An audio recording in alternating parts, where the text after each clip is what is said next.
to my YouTube channel again lagi. Seperti biasa, aku kedatangan tamu spesial kali ini. Pakai telur. Seorang bapak yang masih muda, belum masih muda aja ya. Siap. Gitu. Dengan segudang karir dan pengalamannya. Good afternoon, Bapak Indra. Antifoni. Baru ketemu lagi setelah sekian lama ya. Di sini kita mau berbagi pengalaman nih, Indra, soal karir, soal sekarang tuh lo tuh ngapain aja, bagaimana gitu. Ini orang nih waktu gue kontak tuh langsung oke loh, thanks banget ya, thank you banget loh. Dia apa sih yang nggak disupport buat Antifoni? Tepuk tangannya. Langsung oke, nggak ada blok gitu, langsung oke. Di sini tuh merasa tersanjung juga ya kan, langsung biasanya kan ada nih inilah itulah segala macam. Dari admin gue juga biasanya suka dia minta referensi dulu nih kenapa gue harus ada di Anti Channel gitu. Tapi karena mungkin ini backgroundnya Indra udah kenal sama aku juga ya, udah lama jadi udah tahu lah ya, mengalir gitu aja Indra ya. Siap. Oke, aku langsung nanya aja Indra sama kamu. Indra, kita kan udah lama nih nggak ketemu nih. Kalau aku lihat dari IG kamu gitu ya kan, kesibukan kamu tuh banyak banget nih. Sebutin dong satu-satu. Satu-satu ya. Dulu, iya. Oke, thank you buat subscriber dari Antifoni. Perkenalkan, gue Indra Hadi Wijaya. Saat ini lumayan lama ya, kita udah kenalan ya. Dan kemudian kegiatan-kegiatan gue saat ini adalah ada beberapa aspek. Yang pertama adalah dari sisi pekerjaan, gue adalah seorang financial planner, certified financial planner. Terus kemudian gue juga seorang agency director di Prudential. Lalu kemudian di sisi komunitas, gue saat ini adalah ketua dari Asosiasi Komunitas Profesi Sales Indonesia atau disingkat Komisi. Jadi kalau teman-teman ada yang orang sales, gabunglah di Komisi gitu ya, kita ngobrol-ngobrol bareng di sana. Lalu kemudian gue juga aktif juga di Lions Club, sebuah organisasi kemanusiaan yang terbesar di dunia. Saat ini membernya ada sekitar 1,4 jutaan lah ya seluruh dunia. Dan di Indonesia mungkin ada sekitar puluhan ribu yang tersebar di seluruh Indonesia. Saat ini gue menjabat sebagai member dari Global Membership Team. Terus kemudian apalagi content creator juga, jadi mulai merambah juga untuk sharing-sharing ilmu, karena gue merasa gue punya banyak ilmu yang harus bermanfaat buat orang lain. Jadi gue mau share gimana caranya, dan sekarang kayaknya dengan sosial media kayaknya gampang banget gitu ya untuk kita bagikan ilmu-ilmu yang bermanfaat.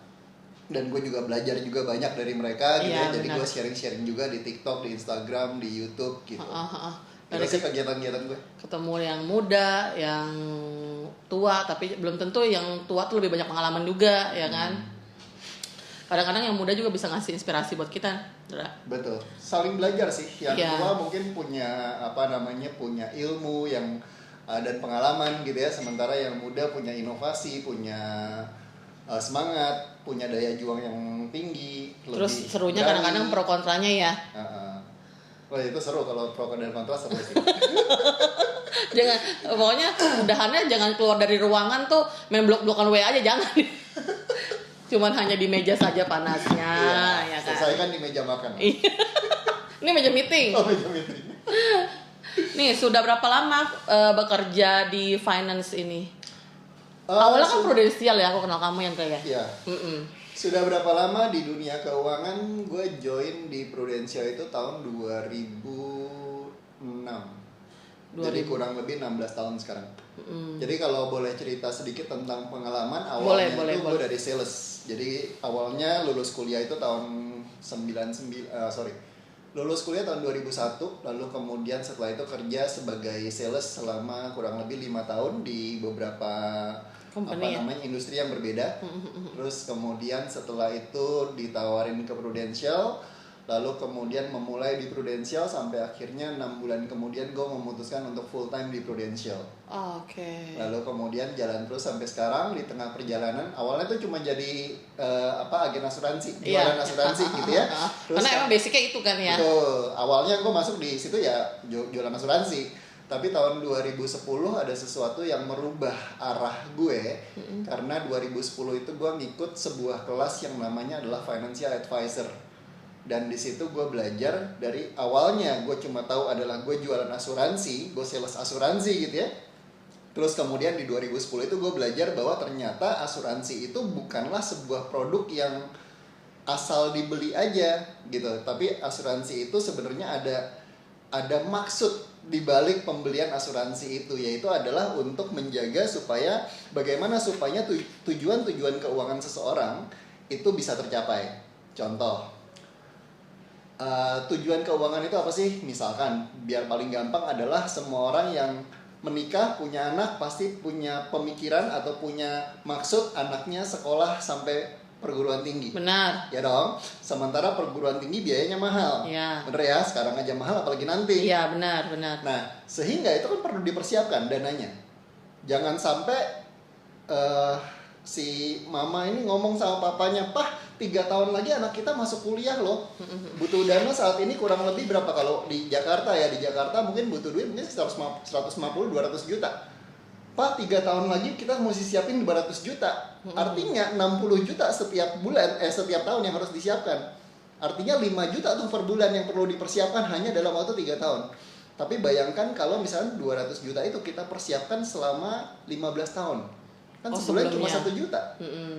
Bayangkan 1 juta sebulan sama 5 juta sebulan, mana lebih mudah? Pasti lebih mudah kita mempersiapkan sejak awal. Iya. Nah, lalu asuransi fokusnya di mana? Asuransi fokusnya adalah pada saat kita mau mencapai itu dalam jangka yang panjang, seandainya terjadi risiko di tengah jalan, kita mau memastikan bahwa dana itu ada. Nah, jadi itu sebenarnya kalau ngomongin asuransi itu adalah untuk menjaga supaya tujuan keuangan kita tercapai. Nah, di situ gue belajar. Terus kemudian apalagi yang dipelajarin, ternyata kita perlu memanfaatkan yang namanya investasi. Yang tadi itu kalau dibagi itu cuma 1 juta sebulan, ternyata dengan investasi ternyata cuma 300.000 sebulan cukup. Nah, jadi ada hal-hal untuk mempermudah, tapi kita mesti belajar bagaimana caranya untuk mempersiapkan itu semua. Dan di situ gue belajar, oh ternyata asuransi itu bukanlah segalanya. Asuransi hanyalah sebagian kecil dari yang namanya tujuan keuangan tadi. Jadi itu seru sih, belajar itu seru. Dan gue melihat adalah ada survei dari majalah SWA gitu yang bilang 80% eksekutif itu pada saat mereka sudah pensiun, mereka terancam bangkrut karena mereka nggak punya persiapan dana pensiun. Begitu mereka pensiun, nggak lama kemudian uangnya habis, nggak cukup buat biaya hidup mereka, dan itu gue sedih. Dan itu nggak ada investasinya mereka ya? Karena mereka ya kebanyakan dari kita adalah pengalaman gue pribadi nih. Pengalaman pribadi adalah pada saat gue mulai kerja 2001 tadi itu, terus kemudian gue kerjakan kurang lebih selama 5 tahun ya. Selama 5 tahun itu apa sih yang gue hasilkan? Pada saat gue keluar dari pekerjaan itu, gue cuma punya tabungan tuh cuma paling berapa? 10 atau 15 juta. Padahal kerja selama 5 tahun gitu loh. Jadi itu adalah sesuatu yang nyata, dan itu banyak juga dihadapi di antara teman-teman semua. Apalagi sekarang loh, ya kan? Apalagi sekarang. Karena kenapa? Karena sekarang apa ya? Sangat-sangat mudah untuk membeli sesuatu. Iya, benar. Ya kan, godaan untuk konsumtif itu banyak benar. Jadi godaan gaya hidup itu memang banyak, dan kalau kita tidak punya persiapan, tidak punya tujuan untuk melakukan sesuatu, itu gampang banget terbawa arusnya. Jadi kalau habis dapat gajian, habis bulan habis gitu ya. 31 habis, satu isi lagi, 31 habis. 5, 10, tanggal 10 sudah koma gitu iya. kan. Ya, itu yang terjadi di kota besar ini loh sekarang ini. Yes. Begitu. Apalagi kan nilai dari sebuah uang itu sekarang makin kecil ya kan? Ya. Dulu gaji 20, 25, wah bisa anak 2, bisa anak 3. Sekarang kadang buat sendiri aja masih cuma cukup doang, apalagi kurang, bener kan ya? Gaya hidup sebenarnya gaji segitu cukup untuk biaya hidup, tapi gaji berapapun tidak cukup untuk gaya hidup. Benar. Itu benar sekali, benar. Jadi itu harus godaan itu harus bisa ditahan ya, harus tahan iman ya. Ya. Tapi bukan berarti juga bahwa kalau financial planning itu pokoknya yang penting irit, nggak juga. Iya, benar. Bukan berarti bahwa kalau financial planning nggak perlu. Lebih ke membeli yang dibutuhkan nggak sih? Iya dan tidak. Boleh nggak sih healing? Boleh nggak sih jalan-jalan? Boleh nggak sih menikmati hidup? Boleh. Tapi harus ada budgetnya. Jangan semuanya dihabisin ke sana. Oke. Kemarin gue baru bikin konten di TikTok dan itu cuma lumayan viral. Jadi gue bilang adalah bagaimana caranya untuk liburan tapi tetap tambah kaya. Nah, itu bagaimana? Ini gue harus nonton ya ntar ya? Iya, lihat TikTok saya. Oh, salah satunya adalah bikin konten aja ya kan? Contohnya ini. Ya itu hal-hal simpel yang saya sharingkan gitu loh. Jadi pengalaman-pengalaman yang pribadi, semuanya juga bisa ngelakuin ya, Ndra? semua juga bisa lakuin. Jadi financial planning jangan dibikin ribet lah, santai aja, simple aja gitu. Iya, soalnya kan kadang-kadang orang tuh kalau udah denger financial planning itu udah berat aja bawaannya. Ya, pokoknya udah angkanya berkoma gitu kalau ya. financial planning mah ntar gue nggak bisa nikmatin hidup. Pokoknya tuh kalau ada kadang tetap. pemikirannya cuman buat makan, obat, sama sekolah aja gitu ya kan. Iya. Padahal kan kita zaman sekarang ini tuh lebih dari itu semua gitu. Ya, sebenarnya secara komprehensif sih semuanya dibahas di situ. Ada jatah untuk biaya hidup, ada jatah untuk healing, ada jatah untuk Shopping asuransi. ada, belanja shopping ya. Tetap ada. Justru kalau tidak kita atur, maka duitnya hilang entah kemana. Tapi tetap ada investasinya juga. Wajib. Oh, kalau menurut Indra tuh sekarang buat saat-saat ini nih ya, habis kita kan udah selesai pandemi juga atau belum selesai juga aku nggak tahu sih ya. Soalnya COVID ini kadang-kadang masih muncul varian baru tuh. Investasi yang paling bagus tuh apa? Investasi yang paling bagus, oke. Ini juga gue sudah bikin kontennya juga kemarin.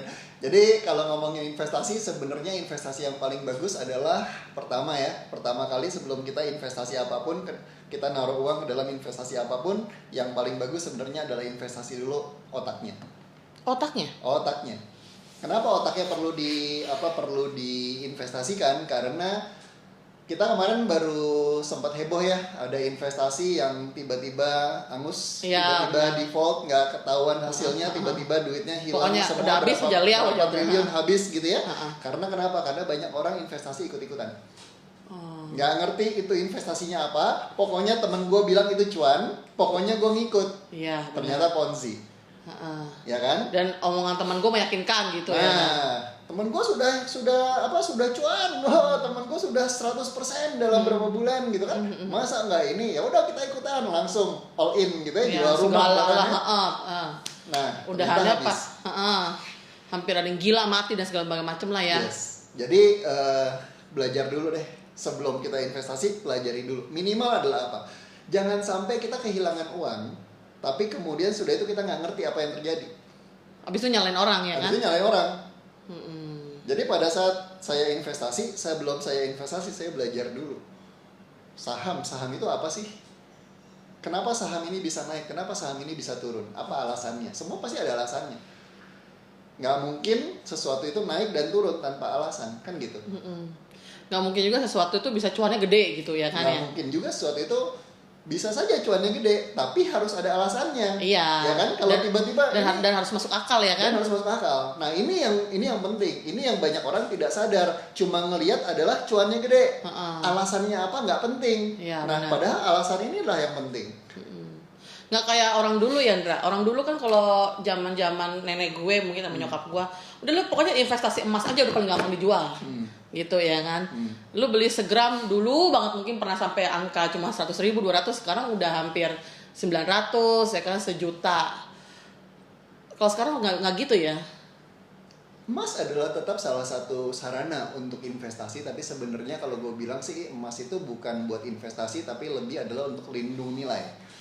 Pelindung nilai itu maksudnya apa? Teman-teman kita yang muslim sudah tahu tuh, harga kambing zaman Nabi itu adalah 1 dinar emas kalau nggak salah, misalkan kalau salah ya, 1 dinar emas. Zaman sekarang pun harga kambing itu adalah 1 dinar emas. Jadi emas itu adalah sebagai sarana lindung nilai. Oke, gantinya ya uang. Kan? Gantinya uang. Kalau zaman dulu, kalau nilai uang kan turun terus. Iya. Ya, kalau zaman dulu misalkan harganya cuma 10 rupiah, kalau sekarang kan sudah berapa juta gitu kan ya. Jadi kalau kita dulu nyimpennya rupiah, itu sekarang nggak bisa beli kambing. Tapi kalau kita simpennya emas, sekarang pun tetap bisa. Nah, jadi emas adalah sarana melindungi nilai. Gitu. Sementara masih banyak lagi. Zaman sekarang investasi itu asik lagi. Zaman gue dulu, gue mau beli reksadana tuh susah banget. Iya. Ya kan 15 tahun yang lalu itu mau beli reksadana kita harus datang ke kantor penjual reksadananya, isi formulir, tempel materai, tanda tangan, terus kemudian abis itu tunggu dulu beberapa hari dibikinin akun, lalu kemudian barulah akunnya jadi. Sekarang udah gampang. Kalau sekarang tinggal pakai handphone. Iya, penting. Ya kan, pakai handphone langsung bisa investasi. Nah, Jangan lupa lagi satu, kuotanya harus ada. Itu adalah penting. the power dari semuanya dari. Iya. Dan apa namanya? Nah, ini juga menarik nih. Beli kuota itu investasi atau konsumsi? Ayo. Tergantung pemakaian kalau menurut saya. Tergantung pemakaian. Maksudnya gimana? Jadi kalau konsumsi itu ya nggak menghasilkan cuan, ya gitu-gitu aja gitu. Tapi kalau tadi apa konsumsi sama apa? Konsumsi atau investasi? Nah kalau investasi itu adalah handphone ini ada kuota tapi bisa buat bekerja gitu. Itu ada investasi. Ada investasi. Yes, keren banget. Tepuk tangan dong untuk Antifoni. Benar jawaban gue. Iya. Sama dengan ngopi-ngopi. Iya benar. Oke, kita ngopi ke, boleh sebut merek gak? Boleh sih ya Mil. Misalnya kita ngopi ke Starbucks gitu ya.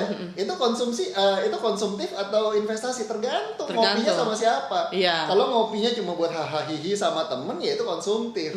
Tapi kalau dari kita ngopi di Starbucks, janjian sama klien, terus kemudian keluar dari Starbucks kita tanda tangan kontrak, maka itu adalah investasi gitu. Benar. Tapi tergantung juga Pak, kadang tergantung manusianya juga kalau saya bilang. Ada yang kalau kita bilang lu handphone aja lu sudah cuan, tapi ada yang bilang contohnya gue nggak usah, ya lu udah lihat juga kan Instagram gue, kadang-kadang gue ngopi hanya untuk foto-foto ya kan, atau emang suka kayak gitu-gitu. Tapi nah itu bisa diarahkan lagi jadi sesuatu yang bisa dijual gitu. Betul, ya kan. Maksudnya adalah kegiatan kita sehari-hari, coba dipikirkan bagaimana supaya kegiatan yang sehari-hari itu bisa jadi produktif. Iya benar. Ya dong, lu suka ngopi, lu suka jalan-jalan misalkan, kemudian lu bikin konten itu jadi YouTube misalnya, jadi di Instagram dan lain-lain, dan di situ bisa lu monetize, ya itu adalah investasi dong. Iya benar, sesuatu yang value ya. Iya, ada produktivitas kan di situ. Karena sesuatu, jadi kalau untuk zaman sekarang tuh, jadi kalau ada value-nya tuh jadi kita bersemangat ya. Yes. Apalagi Dan kalau bermanfaat. Dan bermanfaat. Apalagi kalau keluarga semuanya pada ngedukung ya kan, gitu. Jadi kalau zaman sekarang tuh buat kayak sekarang tuh aku lihat anak muda juga pada pinter-pinter ya kalau aku lihat ya. Buat dari konten-konten segala macem gitu yang nggak kita terkirakan tapi mereka terkirakan gitu loh. Dan kita sekarang hidup di zaman dimana sesuatu yang tadinya enggak banget tapi ternyata sekarang menghasilkan. Iya. Contoh zaman dulu waktu zaman gua kecil main game gitu ya, main game itu pasti diomelin sama orang tua, bener gak? Diomelin sama nyokap lah ya. Iya. Diomelin nyokap, jangan main game dong, mau jadi apa gitu kan ya. Iya benar belajar tapi ya. sekarang main game bisa menghasilkan duit. Iya benar. Ya kan? Ini adalah eranya zaman sekarang adalah era di mana lo melakukan apapun itu bisa dimonetize. Benar. Sesuatu yang pro dan kontrak aja itu bisa menghasilkan loh. Asal semuanya diambil itu ya lu udah, maksudnya lu udah tahu nih resikonya apa, lu harus terima gitu aja, udah dari segi malu atau ntar dihujat atau segala macam. Karena kan setiap orang tuh pasti ada salahnya lah dalam pengucapan dan segala macam gitu. Betul. Ya itu lagi apa namanya, segala sesuatu itu bisa dimonetize. Jadi Indra tuh termasuk yang mendukung itu ya? Mendukung apa nih? Mendukung yang maksudnya tuh generasi kita nih yang generasi milenial tuh yang dari handphone, dari iPad kayak gitu-gitu, konten creator gitu, lu yang termasuk yang ngedukung ya? Gue mendukung segala sesuatu yang menghasilkan.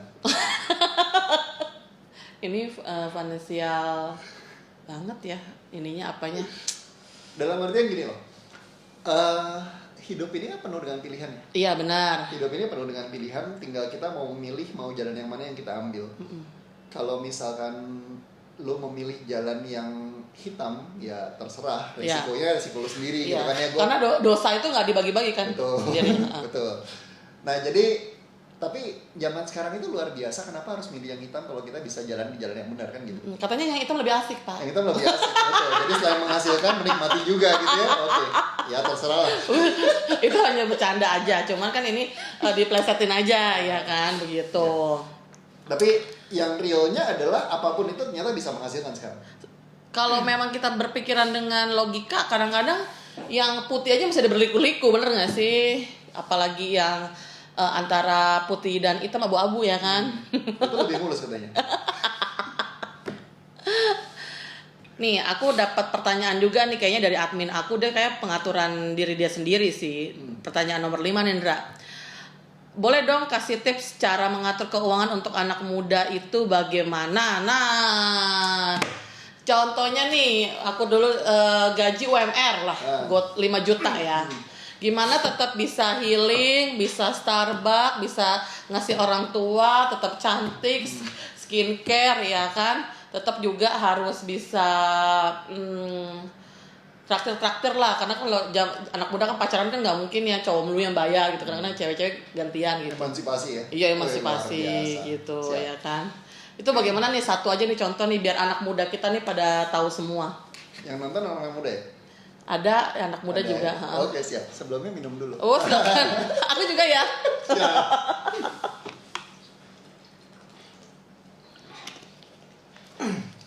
Oke, buat anak-anak muda kan cara sukanya simpel-simpel. Ya, dari gaji yang UMR dulu deh. Oke, gue nggak mau masuk ke sana lah, gue nggak mau masuk terlalu detail lah. Tapi gue share adalah konsepnya dulu. Konsepnya gampang, tambah kurang kali bagi. Oke ya, tambah kurang kali bagi semua bisa dong. Tambah adalah apa yang ditambah, tambah pemasukan. Kurangi. Side job. Nah, bisa side job, bisa juga tambah skill. Okay. Jadi kalau kita ngomongin tambah, maka kita tambah pemasukan, tambah penghasilan, atau tambah skill. Karena kenapa? Kenapa tambah skill itu penting? Gue lihat banyak orang-orang yang sudah kerja sekian puluh tahun, tapi kerjanya begitu-gitu aja. Kenapa dia kerjanya begitu-begitu aja? Karena dia tidak punya skill lain. Atau males juga ada. Sebenarnya dia tahu skill dari dia, tapi dia nggak mau gali ya? Bisa jadi. Bisa jadi. Nah, jadi sehingga dia merasa adalah hidup saya ya udah segini-segini aja.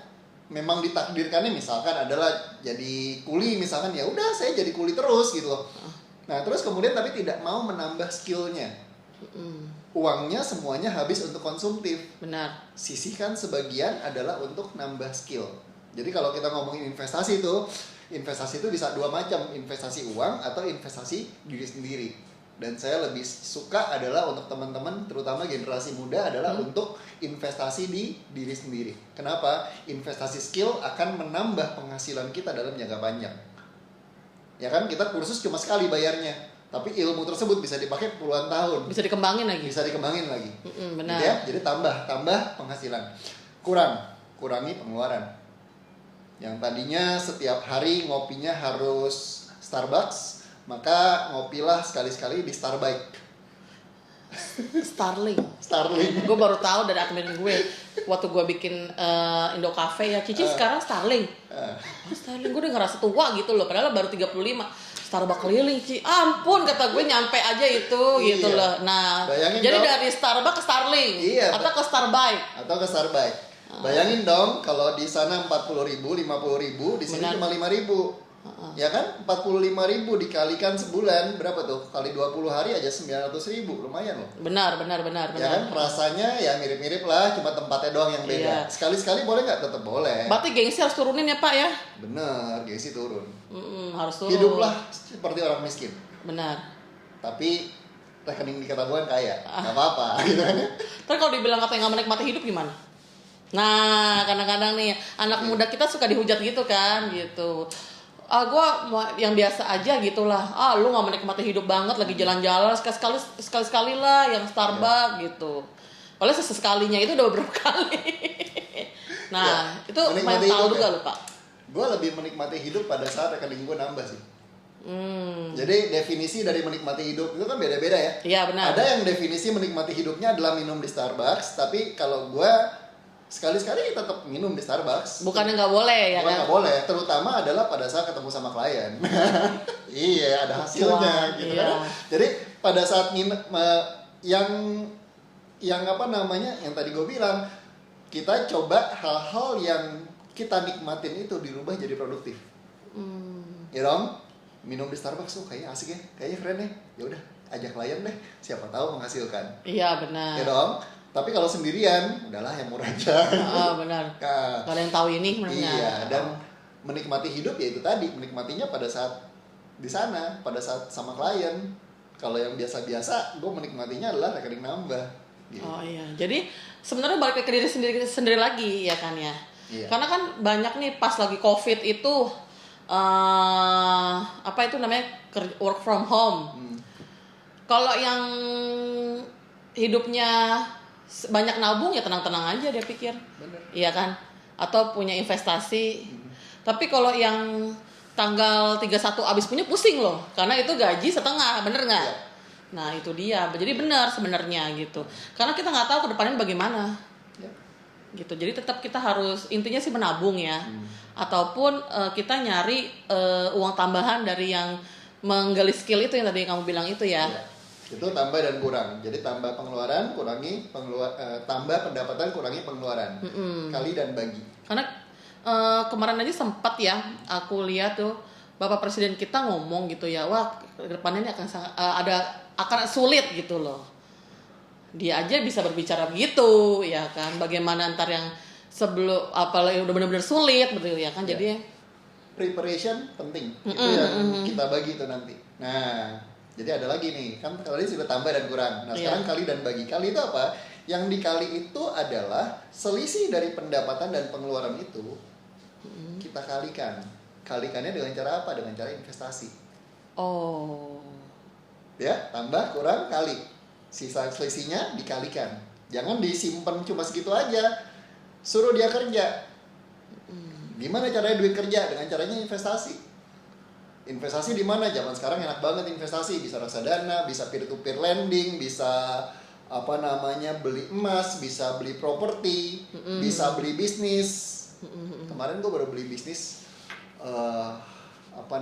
minimarket. Oke. Dengan harga 500.000. Serius? Serius. Oh. Gue punya bisnis sour selly. Berapa? 500.000. Kenapa bisa seperti itu? Karena gue bisa beli bisnis patungan sama yang lain. Oh. Ya kan? Jadi satu bisnis yang nilainya miliaran itu dibagi-bagi, dipecah-pecah. Tapi mau berapa orang kalau cuma 500.000? I don't know. Mungkin ada ribuan orang. Iya. Tapi nggak masalah. Kenapa? Yang penting adalah saya punya kepemilikan dari Sour selly ini. Dari sour selly itu. Saya punya kepemilikan dari minimarket tadi. Gitu. Bisa nggak? Bisa. Apakah itu pasti menghasilkan? Belum tentu, namanya bisnis ya, kita nggak tahu. Tapi maksudnya adalah yang saya mau highlight adalah kesempatan itu ada. Selalu ada ya? Iya, 500.000 zaman sekarang cepat habis gak sih? Kayaknya cuma makan lo sama gua doang deh. Nah, makan berdua aja 500.000 habis, tapi ini bisa dibelikan tempat restorannya gitu kan. Iya, benar. Ya why not, kita coba aja gitu.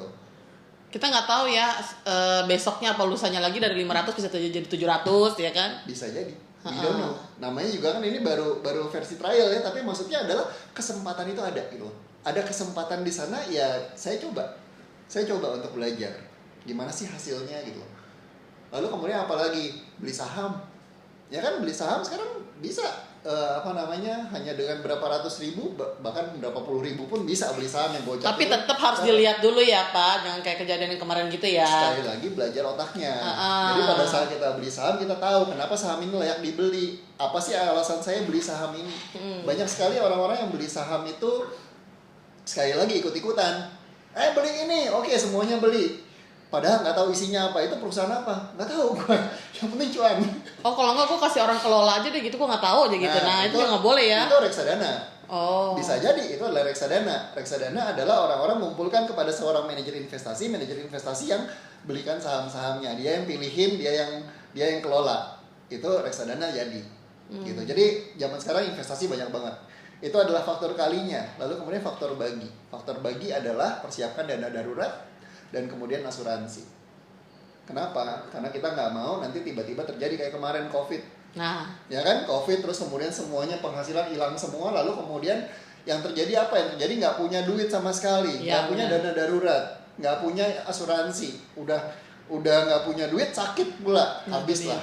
Kasihan ya. Iya. Nah jadi bagi-bagi resiko yang kita akan hadapi, nggak tahu kapan resikonya itu terjadi.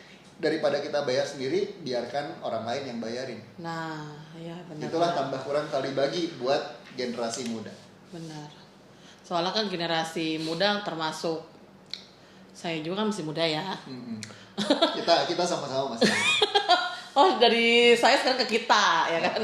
Itu kan nggak jauh-jauh dari, kadang-kadang kehidupan itu bisa berpengaruh, bener nggak? Apalagi sekarang nih ada yang namanya hedonista. Udah hedonista pula. Itu gimana tuh kalau kamu ngelihatnya tuh?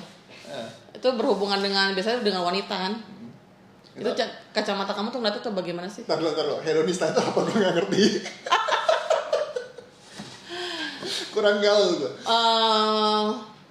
Harus bolak-balik private jet, terus udah begitu makan hotel bintang 5, tas branded, pokoknya segala macam gitu ya kan. Itu kan berpengaruh kepada anak-anak muda zaman sekarang gitu. Ya maybe mungkin dia memang sanggup gitu. Kalau saya sih selama sanggup ya why not, nggak apa-apa ya kan, itu hidup dia gitu ya. Tapi kan berpengaruh juga buat generasi muda ini, kadang-kadang suka nanya, kok lu bisa sih pakai baju yang begini, atau lu bisa ngumpul-ngumpul di situ sih, gimana sih caranya gitu. Nah terus jadinya kan timbul tuh, ada yang bilang katanya, lu punya sugar daddy lah, apa segala macem lah, baby sugar ya kan. Nah itu tuh untuk pertanyaannya adalah, jangan terpengaruh itu gimana caranya? Jangan terpengaruh oleh itu. Susah loh, itu susah sekali loh. Ini sesuatu yang menarik. Kemarin gue sempat denger satu podcast ya.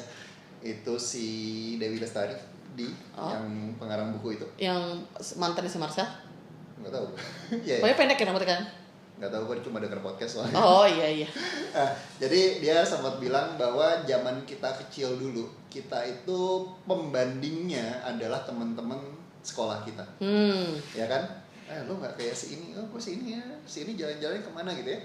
Nah, di zaman sekarang itu pembandingnya kita bukan lagi teman-teman sekolah kita, tapi pembandingnya kita bisa saja anak yang lain yang ada di belahan bumi yang lain, karena kita ngeliat Instagramnya mereka. Benar.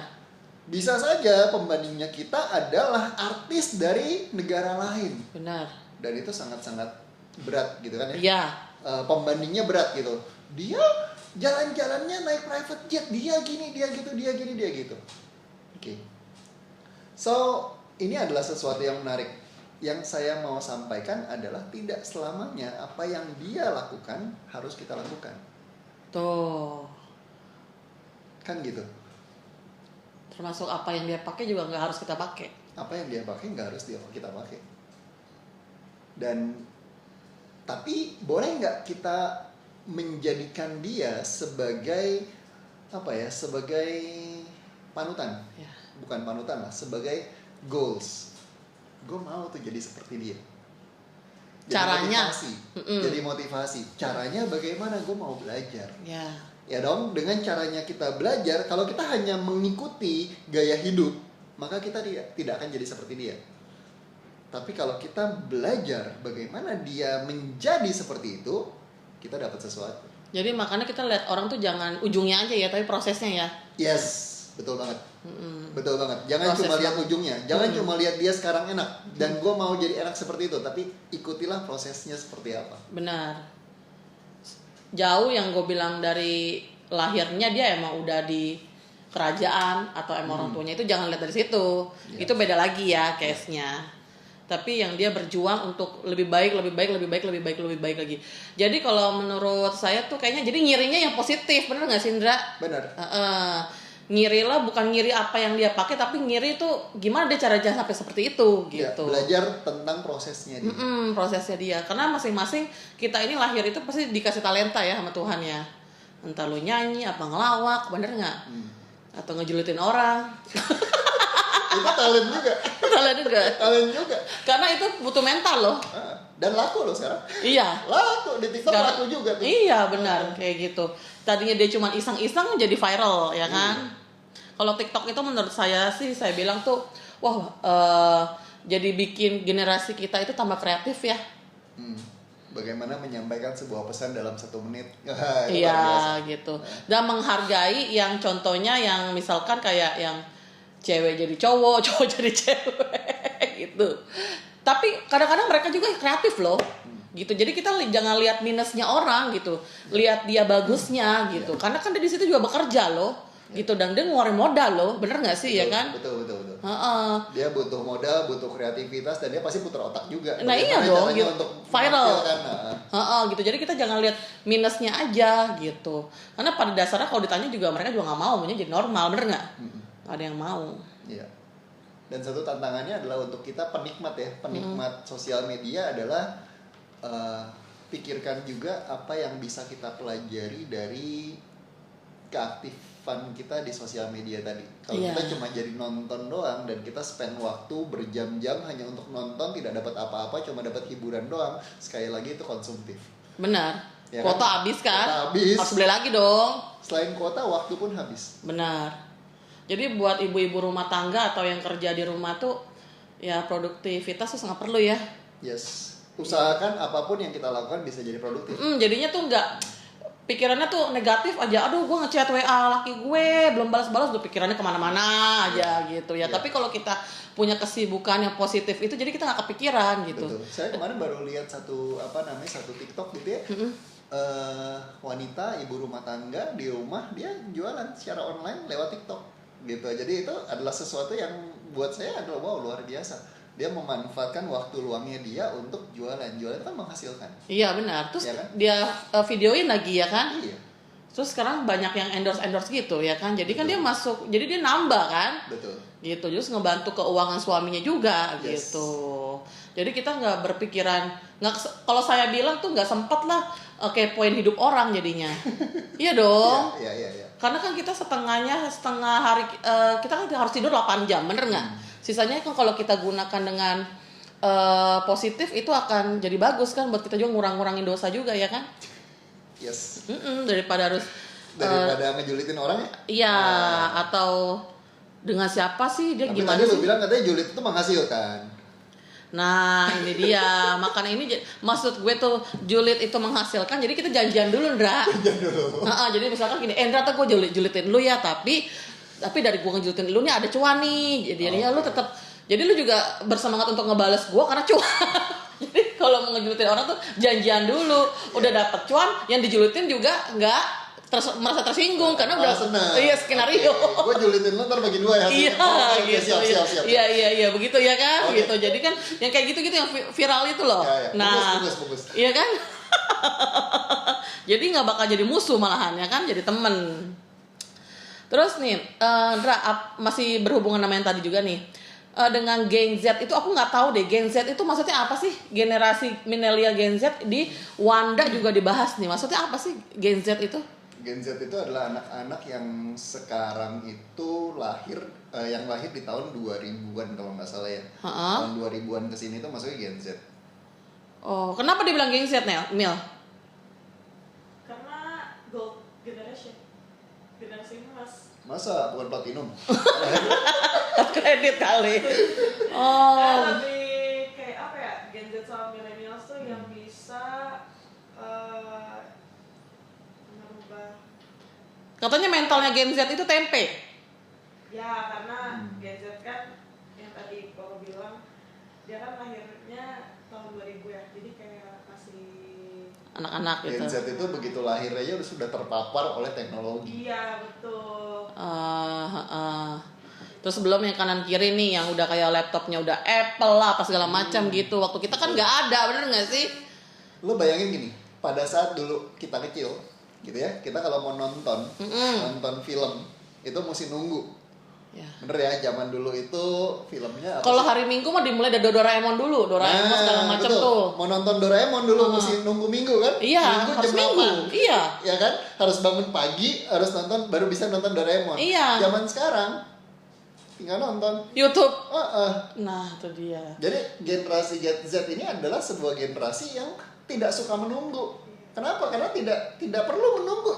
Orang ada semua kok. Tapi jeleknya itu jadi mentalnya lemah. Tuh, tapi di lain pihak ada juga positifnya. Ya kan, positifnya mereka lebih kolaborasi, lebih kepada menjunjung yang namanya kreativitas. Jadi masing-masing generasi sebenarnya ada plus minusnya sih. Tinggal bagaimana caranya kita untuk memanfaatkan karakteristik tersebut. Zaman sekarang banyak nggak yang anak-anak muda yang luar biasa di corporate? Banyak. Iya benar. Ya kan? Terus bagaimana orang tuanya mengarahkannya? Orang tua mengarahkan dan bagaimana memahami juga. Oke. Kadang-kadang orang tua ini zaman dulu kalau anak bertanya tentang perintah orang tuanya, dianggapnya apa? Nggak sopan. Benar. Zaman sekarang itu adalah kreativitas.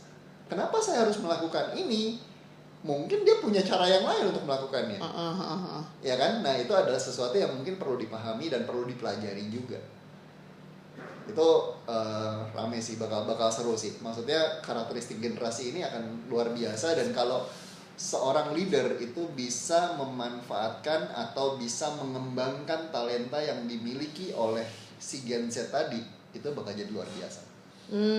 Ya soalnya pro kontra loh soal Gen Z ini.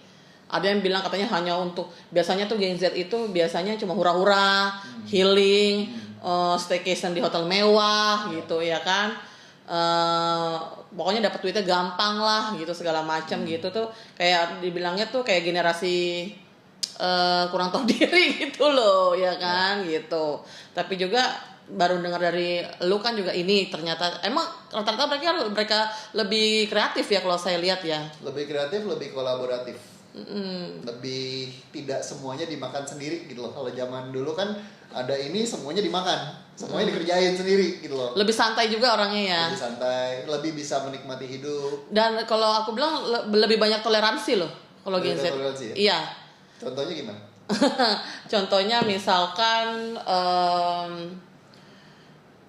kayak kerja gitu kan ya. Kalau di Gen Z itu, kalau dulu kalau gue kerja tuh makan minum tuh nggak boleh kalau di kantor ya kan, nggak boleh lah lu kerja.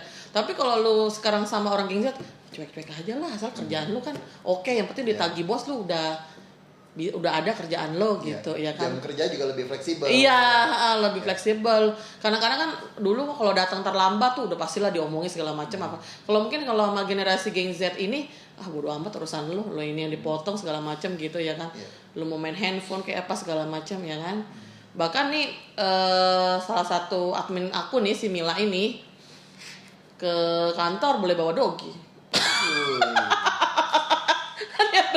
Dan ngomong ke gue, Ci hari ini tahu nggak sih? Dia waktu itu udah nggak ada ya Alexa ya.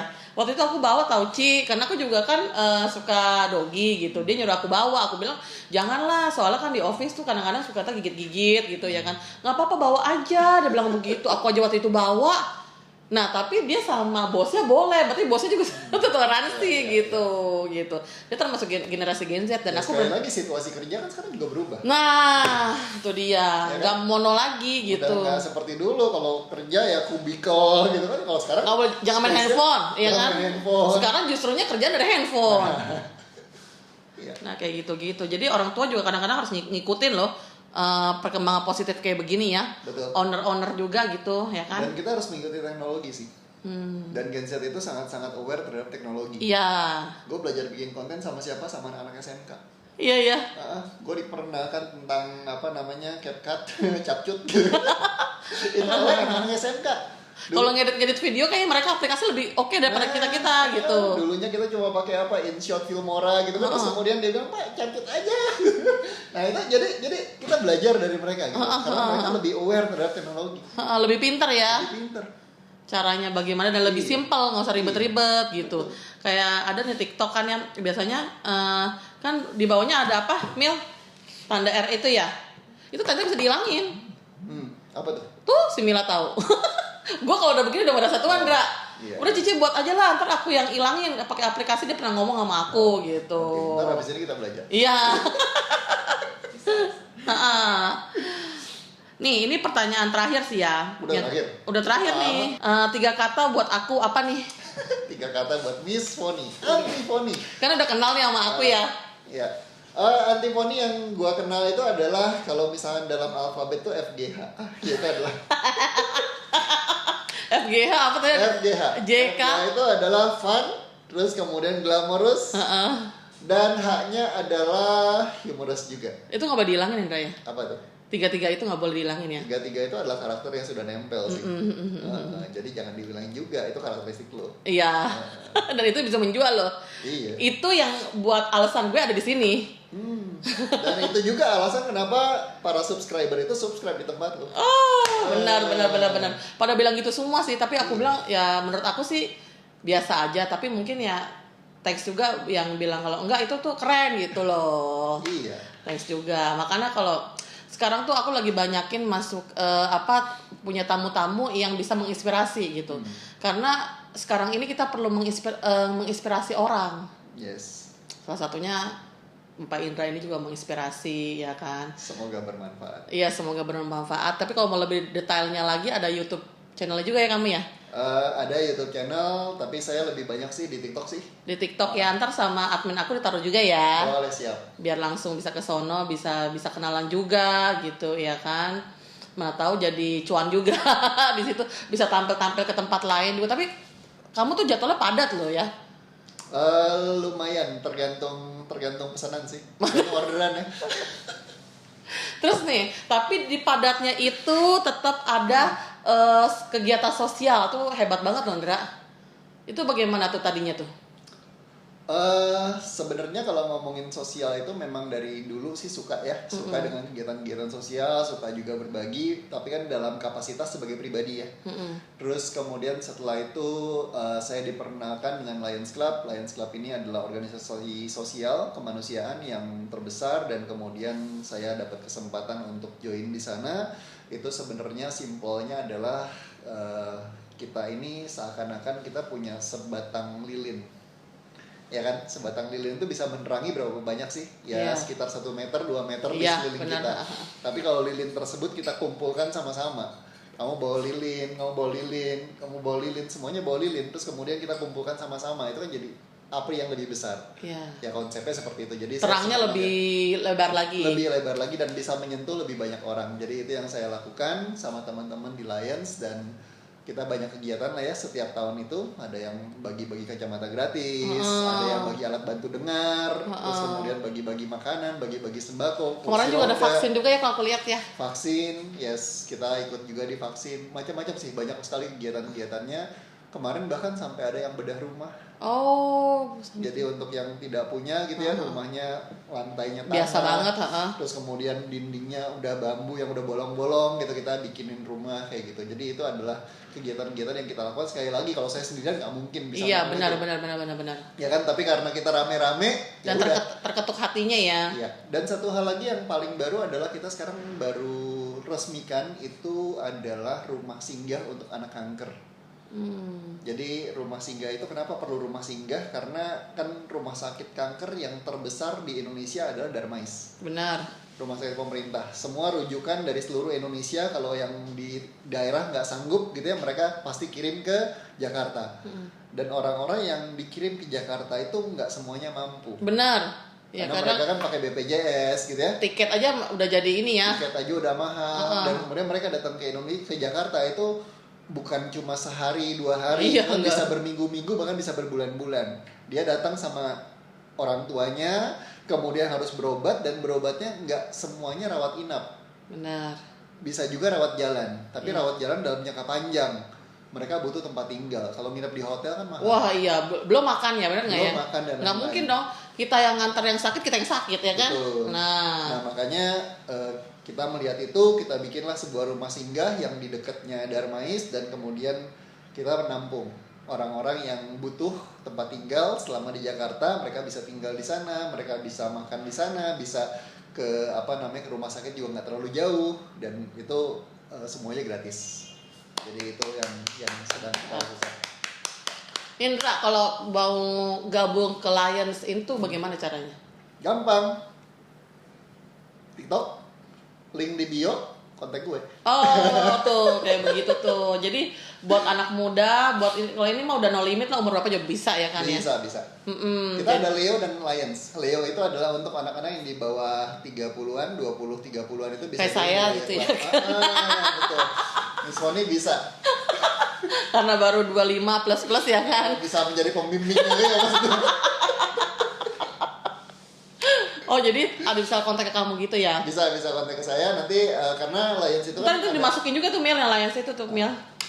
Lions itu kan ada di seluruh Indonesia, jadi nanti tergantung maunya daerah mana gitu. Nanti kita bisa bantulah untuk di diarahkan ke klub-klub yang mana gitu. Iya. Oke, segitu aja teman-teman. Thank you Ndra buat Sama-sama. hari. Iya. Jangan lupa subscribe, komen, sama like YouTube channel Antifoni ya. Terus ditunggu lagi next tamu berikutnya yang selalu menginspirasi. So, bye-bye. Bye bye.